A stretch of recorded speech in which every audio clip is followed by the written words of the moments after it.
Hello నమస్తే వనక్కం ఎలా ఉన్నారు గైస్.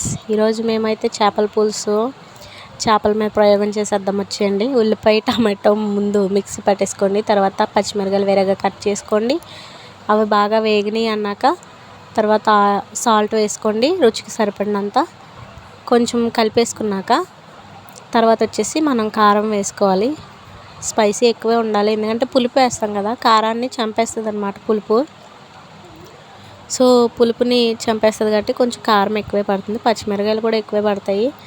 పిల్లలు తింటారు అంటే కారం తక్కువ వేసుకోండి సరిపోద్ది. ఈ మసాలా అయితే ట్రై చేశాను, చాలా బాగుందండి ఫ్లేవర్. మీరు కూడా ట్రై చేసి చూడండి. సో పులుపు రెడీగా పెట్టుకోండి, చింతపండు నానబెట్టేసుకొని తర్వాత ముక్కలు కడిగి పక్కన పెట్టుకోండి. కల్లుప్పుతో కడిగితే మరీ మంచిది. తర్వాత మనము పులుపు వేసేసుకొని బాగా మరిగింది అన్నాక కొత్తిమీర పక్కన కట్ చేసి వేరేగా పెట్టుకోండి, లాస్ట్లో మనకు యూజ్ అవుతుంది. తర్వాత ఒకటొకటిగా ముక్కలు వేసుకోవాలి, తలకే ముందు వేసేసుకోవాలి ఎందుకంటే ఉడకదు లేదంటే.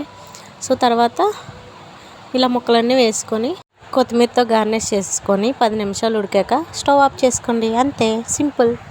మా హస్బెండ్ అంటాడు, తలకాయ నువ్వే ఫస్ట్ వేసుకోవాలి అంటాడు. ఎందుకు అంటాను, నీకు బుర్ర లేదు, అందులో గుంజు లేదు, నువ్వే తినాలి, కొంచెం తెలివితేటలైనా వస్తాయి అంటాడు.